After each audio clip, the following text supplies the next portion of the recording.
we are going to find the acceleration of a disk going down an inclined plane rather than just what we did before, which was a cart, and we didn't worry about the rotation. So here's my disk. You can see it's got a thing on there because it's spinning, right? It's rolling. And so it's rolling without slipping, and it goes down the incline of angle theta. We can put in values for this, but I'm not going to do that. I'm just going to derive the general expression for this. Now, let's start off with a review and find the acceleration of a car going down the incline. And then we'll do the rolling. That way we can just have a baseline, right? So if I have a car and it's sliding and there's no friction and there's no wheels to deal with, so this is the angle theta. I know I have a gravitational force pulling down mg. I have a normal force in that direction. Now, we know that it's going to accelerate down the track, so I want to pick my x-axis this way and my y-axis that way. If you don't do that, you cannot do that, but then you're going to have an acceleration in both the x and the y direction. You probably don't want to do that. Okay, so here is that's a theta, and that's an angle. So there's my force diagram. Now, one of the things that we've seen before is if this is the angle theta, that is also the angle theta. So this is pretty straightforward because I don't care about the motion in the y direction because it doesn't move that way, right? I could say this. I could say F net in the y direction is 0 because it doesn't accelerate that way. And I do have two forces. I have the normal force and part of the gravitational force. I don't care, okay? So in the x direction, I have F net in the x direction. I only have one force, and that's this component of the gravitational force in that direction. So since it's the opposite side of that right triangle, this is going to be equal to the gravitational force mg times the sine of the angle theta, and that's mass times acceleration. So now I can solve for the acceleration. It's just g sine theta, and that's it. So let's put that up. Let's put that right down here. I'll call it AS for sliding, is g sine theta. Okay, we can remember that. We've done that before. Okay, but that'll be useful to have a comparison for how we can compare the acceleration of a rolling disk. Now, there's actually two ways to do this, the simple way and the complicated way. And I'm going to do both because it's fun. So the first way is to think about this in terms of energy. So if I say this is a work energy problem, then what should the first thing I do if you say work energy? The first thing you should do is say, well, what's my system? So my system is going to be equal to the disk plus the Earth. Now, the disk has a really important property in that it has two types of kinetic energy. It can have both translational kinetic energy and rotational kinetic energy. So I'm going to have translational kinetic energy, I'll call it KT, 1/2 mv squared. I'm going to have rotational kinetic energy, K rot, I'll just Kr, and that's going to be equal to 1/2 I omega squared. So I is the moment of inertia of that disk, the rotational mass, which we do know for a disk it's 1/2 mr squared, and omega is the angular velocity. Now also, since I have the Earth, I can have gravitational potential energy, mgy. Now as soon as you write mgy, as soon as you have a y, you're going to say, well, where is y equal to 0? There is no wrong answer, so you can pick wherever you want. I'm going to pick down here as y equals 0. So I'm going to let it fall down a distance h, and so this will be position 1 up here, and this is position 2. Now, is there any work done on the system? That's the next thing we know. Work is a change in energy. I have 3 types of change in energy, but what about the work? Well, there are 2 forces acting on this disk, and this is a little tricky, but here's my disk at some point. I'm going to have a normal force pushing that way, right? But the disk is moving this way.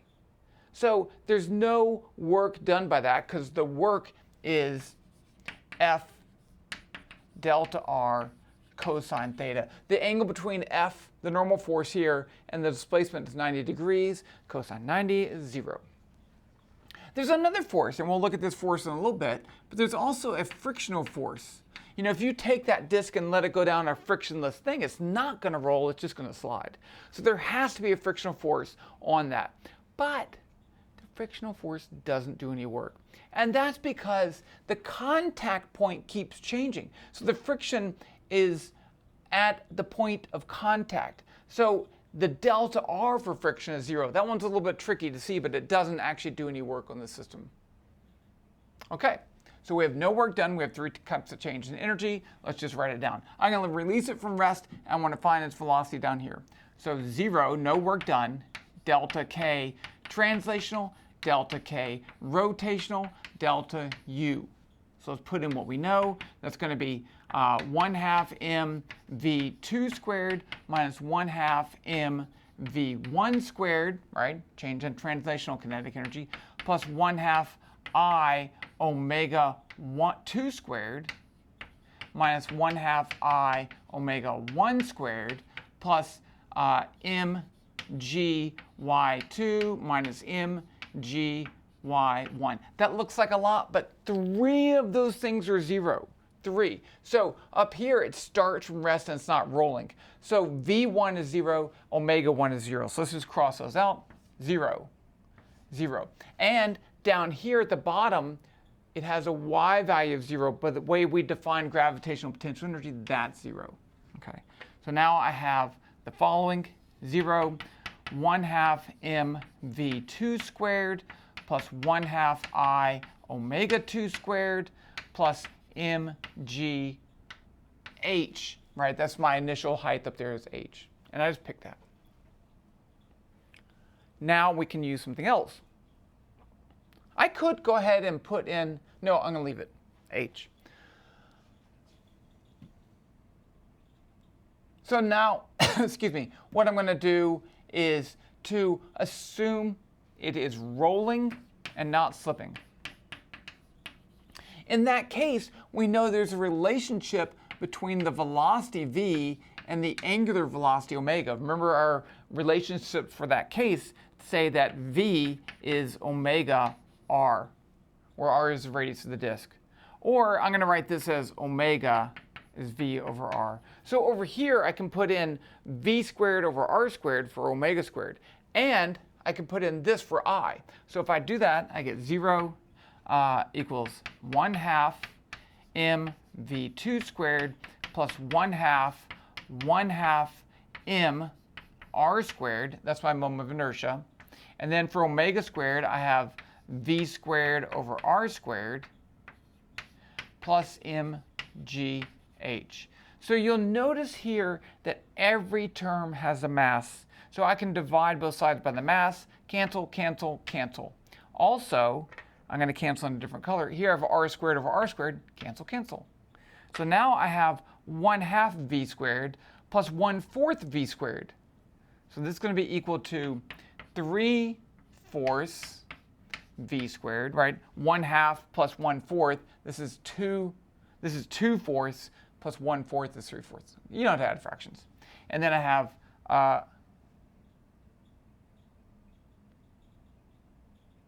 plus, wait, everything's plus.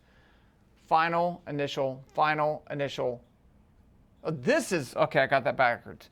This is h. That's not 0, that's 0. So this is minus. See, I knew something was wrong because there's no way I could solve for this because I have a square root of an imaginary number. So now I can move, I'll put minus m or gh, just to be complete. So now if I solve for v2, I'm going downhill quick here. v2 squared is going to be equal to 4/3 gh. Okay, I'm going to leave it like that. I'm going to put, because we're going to come back to it. I don't need this. I do need that, a3g sine theta. I'm just going to clean up here. Let's just delete this stuff. So I have v2 squared is 4/3 gh. Okay, good. I'm going to erase all this stuff. So I know the starting and initial velocity. I know it started at rest. I know the final velocity. So I need to find the acceleration. So let's say it travels a distance, put it in a different color here. This is a distance s. Okay, that's how far it travels down the plane. So now I can use my kinematic equations. Remember, there's one that says v2 squared equals v1 squared plus 2a delta s. I'll just call it s. And so that's one of the kinematic equations that does not have time. So if it doesn't have time, well, I know v1 is 0, and I just found v2, so all I need to do is to get an expression for s. So if this is h, and that's s, I can say h equals s. I'm having trouble trying to do those. S sine theta, right? Because that's my right triangle, my length, my hypotenuse is s, my height is h. And so s is going to be equal to h over sine theta. Now, if I put that in up here, I get v2 squared equals v1 squared with 0, 2a h over sine theta. Now I can put in my expression for v2, and I get v2 squared. See, I didn't need to take the square root. So I'm just thinking ahead there. 4/3 g h. H cancels. Now, can I solve for a? Yes, I can. So I'm going to multiply both sides by sine theta. 2a is 4/3 g sine theta. And then I'm going to divide both sides by 2. I get that. Now let's put that down here. A r for rolling is 2/3 g sine theta. So if I have a disk rolling versus one that's sliding, that's going to have g sine theta. That's 2/3 g sine theta. So it's going to have a lower acceleration. And that kind of makes sense, right? Because from an energy perspective, it not only has to start moving, but also start rolling. So that's why it's going to have a lower acceleration. If you had a different object, if you have something like a ring is going to have a higher moment of inertia, right? Because it's not 1/2 mr squared, it's mr squared. So it'd go even slower. So there you go. Okay, we're not done. We're not done. We have another one to do. Let's consider this problem using torque and angular momentum. So I'm going to redraw my disk. Okay. So as it's rolling down the incline, can I think about this in terms of forces and torque? Yeah, I can. Because here's my center of mass. I have really 3 forces acting on my disk. I have the gravitational force. I have a normal force. Now, since I'm concerned with the way it rotates, I want to put where that force is. So that's at the contact point, and it's pointing that way, right, towards the perpendicular to the surface. And then finally, I'm going to put this in a different color. I have a frictional force this way. I'm going to put it a little off. F friction. Now, it's a rotating object. It's a rigid object, so I have 3 things that has to be true. First of all, I'm going to pick this is my x direction, and that is my y, because now I have the acceleration in the x direction and none in the y. So I have 3 things that are true. F net in the x direction is mass times acceleration in the x direction, which is the acceleration. F net in the y direction is equal to 0, right, because it stays on the surface. And torque net about the point O is the moment of inertia times the angular acceleration. That's our moment of inertia, that's our angular momentum principle there. That's where that comes from. That's our rotational equivalent of Newton's second law. So I have these 3 forces. Let's just start putting things in. Okay, in the y direction, I can say F net in the y direction is going to be equal to n minus, this is that same angle theta. I'm getting a little sloppy there. N minus mg cosine theta. And that's equal to 0. Now, do I need to find n? No. And you might think I do because I'm dealing with friction, but the answer is no. I'll show you why. So in the x direction, I have F net in the x direction is going to be this component of the gravitational force, mg sine theta, had to think for a second there, and then have the friction force minus friction, and that's mass times acceleration. Now, could I just say, well, let's find that frictional force? No, because it's static friction. We can't calculate what that is. We can calculate the maximum friction. They're not sliding, it's rolling. So I know that this magnitude of the static friction force is less than or equal to the coefficient of friction times the normal force. That would be useful if I wanted to find the maximum amount, but I don't know what it is, right? I don't know that frictional force. So I don't need the normal force because it's not going to use it over there. That's fine.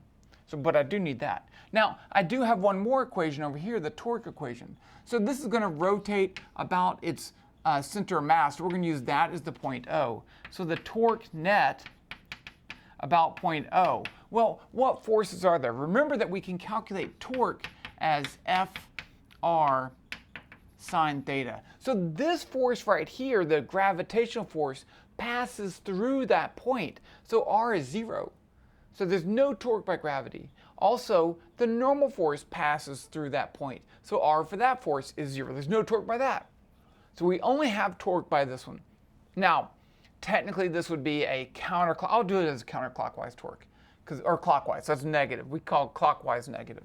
So this is going to create a torque. The angle between R, which is there, and F is 90 degrees. Sine of 90 is 1. So this is going to be equal to negative the frictional force times the radius. I'm going to use capital R for the radius. So that's the torque. And that's going to be equal to the moment of inertia, which I'm going to go ahead and put as 1/2 mr squared times the angular acceleration alpha. So now I have two expressions with this frictional force in there. And so I can use that to my advantage. What I want to do is to get this angular acceleration in terms of the linear acceleration. So remember, if it's rolling without slipping, then alpha is going to be a over r. That was one of our rotational motion ideas in there. And so I can just replace that, a over r. Now, this r cancels with that, and that r cancels with that. So we get, oh, that's negative 2. So I get the frictional force is equal to 1/2 ma. Now I can plug that in up here. Running out of room, I'll just do it right here. Okay, so now I have mg sine theta minus the friction force, which is minus 1/2 ma, is equal to ma. So the mass cancels, and I get g sine theta is going to be equal to 1/2 plus 1 a. So that's going to be, okay, I think I'm okay. So it's going to be 3 halves. Yeah, 3 halves. 3 halves. Yeah. So if I solve for a, I get a 2/3 g sine theta. We did it. We did it. So 2 different ways to find the acceleration from that disk rolling down an incline. And that was a lot of fun. Okay, talk to you later. Bye.